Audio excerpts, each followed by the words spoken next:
Claro. Y por otro lado están también en estos los que más impacto tienen, los que yo llamo los anonadados, que son comentaristas, conductores, líderes culturales, que durante muchas décadas han sido los grandes mandarines, siempre consultados por el poder, por los presidentes, por la clase política, los Krause, los Aguilar Camín, los muchos columnistas y conductores, y que ahora están sorprendidos de que no han sido tomados en cuenta o llamados a las comidas en Palacio, ¿no? O en Los Pinos.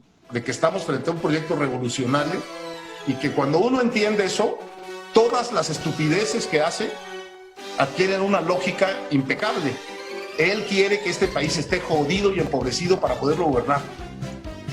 Está equivocado, profundamente equivocado. Tenemos un momento institucional de presión sobre la Corte, tenemos unas elecciones intermedias en 21 en donde hay que derrotar a Morena y a López, y luego en el 22, muy probablemente, si perdió las elecciones del 21, estará tan jodido todo el país, porque no se va a recuperar muy rápido, que probablemente pierda también la revocación de mandato por pendejo y por petulante.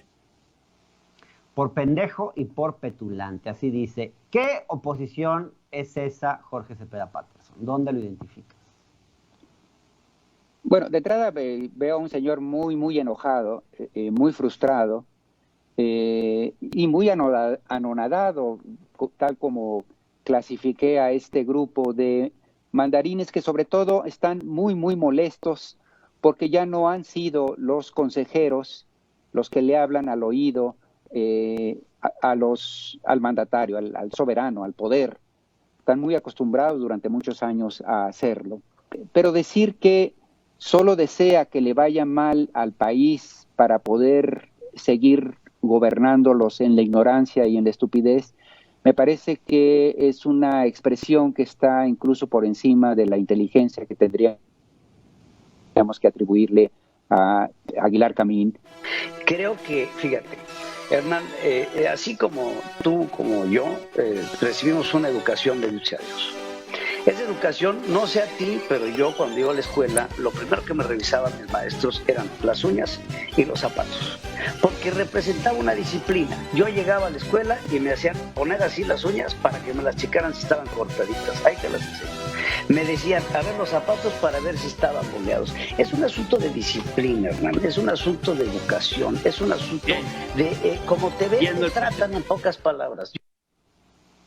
Jorge, de entrada... Es un asunto de clase social. ¿Perdón? Es un asunto de clase social, para seguir la frase de este Pedro Ferriz, ¿no? Yo le he llamado a eso... pequefobia, pero se identifica en muchos otros. Por ejemplo, Isabel Turret les llamó a los seguidores de AMLO feligresía irracional, Macario Esquetino zoológico, Víctor Trujillo masa ignorante, Beatriz Pajés les llamó rebaño. ¿Qué es todo esto? ¿Son los vergonzantes, dirías tú? La oposición vergonzante. Bueno, en particular el personaje que está muy buena pieza, exacto. Es decir, todos aquellos que sienten pena ajena por tener un presidente no es presentable en sociedad, es decir, en su sociedad. Es básicamente el Gonzemil, el de las Lomas, que pensando que necesita un presidente que hable inglés fluido, haya estudiado en una universidad extranjera, que podemos presentar frente al mundo, que se vista en Milán y no Milano, como parecería que lo hace el nuestro.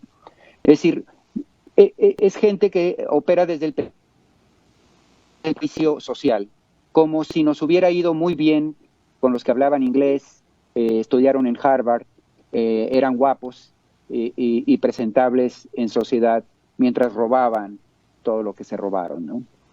Correcto, porque está muy alejada, el señor va a destruir el país para esas fechas y nunca una herramienta democrática tira a un dictador. Esa es una máxima universal. Después de 50 años de investigación, ninguna herramienta democrática sirve contra un dictador. Está siguiendo la agenda del Foro de Sao Paulo, Hernán, con mucha precisión.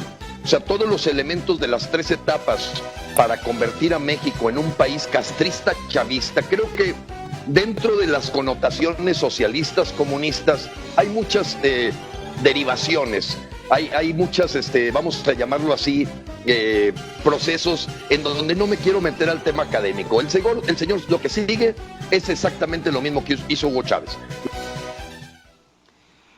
Jorge, tú en tu tipología hablas de los enemigos ideológicos de la izquierda y seguramente este personaje, Gilberto Lozano, quien organizó las protestas del fin de semana del Frente Nacional, yo le llamo el Frente Nazi o NAL, anti-AMLO, podría entrar en esa categoría, pero yo creo que hay algo más ahí, que es una oposición antisistema. Y yo diría incluso, me he puesto a estudiar a este personaje, yo diría incluso una oposición fascista.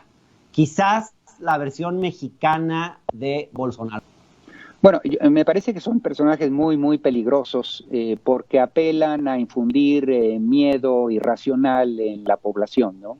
Así es como llegan estos fascistas al poder, inventando, satanizando a grados casi caricaturescos, de come niños al comunista que le atribuyen a López Obrador, y operando sobre los miedos de las personas. Obviamente no resiste ningún análisis racional. En fin, me parece que estos personajes que invocan el miedo irracional son sumamente peligrosos porque son literalmente fascistas, ¿no?